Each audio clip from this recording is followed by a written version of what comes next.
Hi, this is Matt Sue-Sitch, and this is A-Sides from Baby Chairs. Yes. With our host, John Chattman. Well, thank you.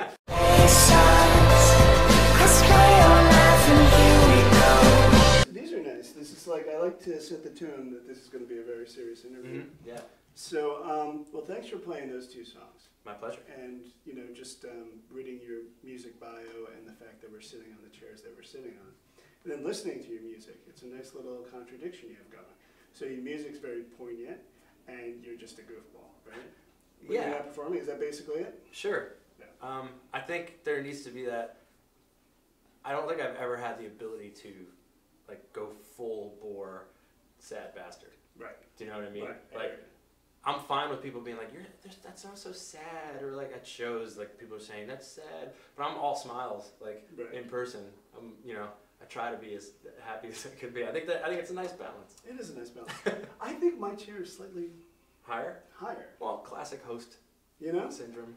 I wanted to make sure. Yeah. I said specifically. I told my agent I want the blue chair. Mm-hmm. Yeah. Very. Was that your agent's the woman at the front desk? It could be anybody, really, whoever's there. Yeah, sure. So talk to me. I know that you released single by single last year, and now the album's out. You gave me a vinyl copy, which I'm going to try to play into my tape deck in my car. It won't work. It won't. But thank you for that. You're welcome. But talk to me about the album. I mean, you know, you slowly released it, literally. Yeah. At one song at a time, and now it's kind of all together. Right. I put out a song, and I'm an independent artist, like, you know, and I'm doing what I can on my own. And in the past, I had put out full records, and I had just learned that the market is singles currently. Like, the way people are listening to music is one song at a time, and especially when you don't have, you know, a monstrosity of a record label like pushing it down your throat. When you're on your own, you know, you got to do small doses, because otherwise the songs that you're putting on a record are not going to get the love that the one song that you promote is getting. Yeah.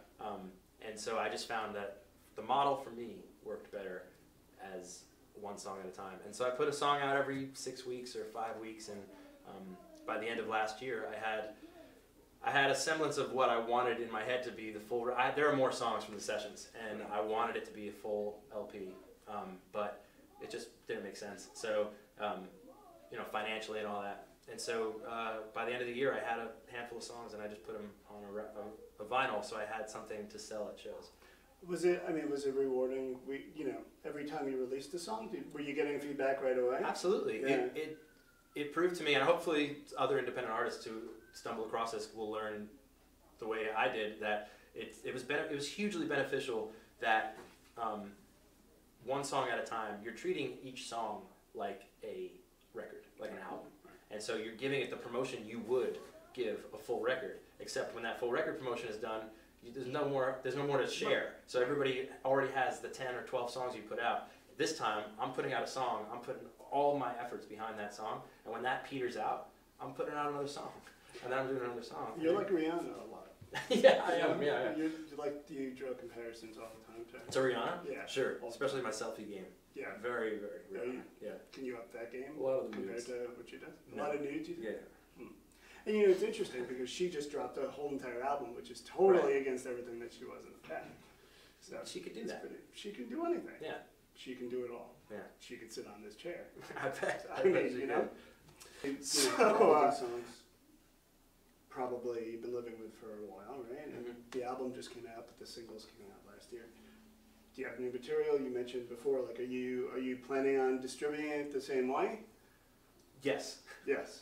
There's so much more material. I would imagine you have a lot in your. Yeah. I feel like I'm always writing something, and the live show is a place I just nonstop. Like, there are people.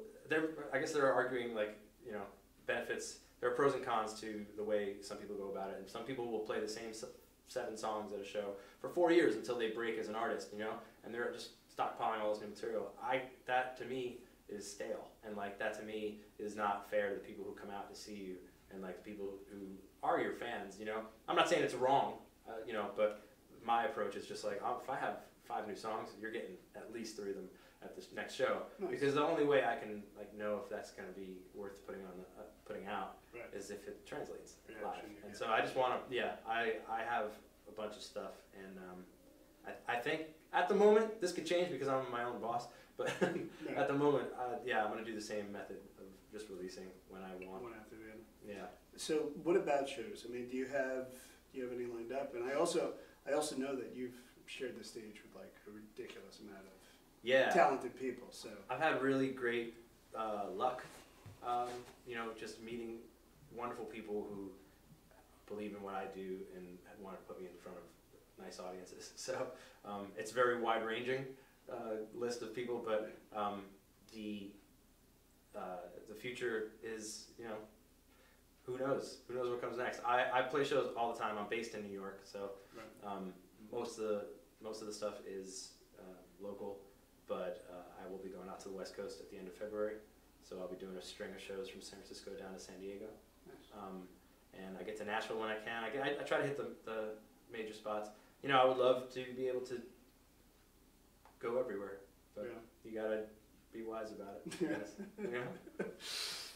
The days of living in a van are over. Like Did you live in a van for a little No, while? I never did. Not for me. No? I just mean like the general, like the '70s rock and roll. You literally lived in a van. People lived in a Be van, honest, like come on. driving across. Yeah. This could be a big reveal. I did sleep in a Mazda once, I brought the small chairs out. twice. Yeah, I'm sorry. Yeah. Nothing? No. I've done my share of like road stop, like Have you been in a van? sleeping in my. Have I been in a van? Yes. I used to drive a van for a company once, Nice. but I never slept in that van. You should name drop because jumping back to who you've shared the stage with, it Sure. is such an eclectic mix of people. And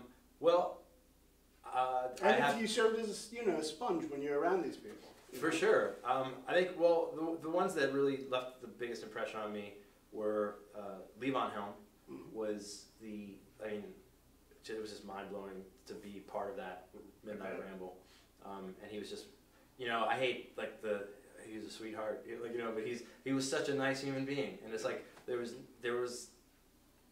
like a hang, like a sitting around, it's his house. Like, the Midnight Ramble is where he lived.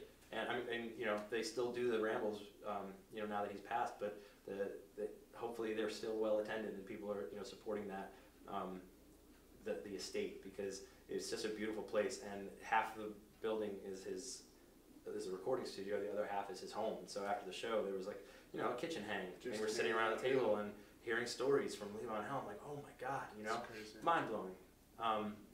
Adam Duritz was a big one because I'm just influenced by him.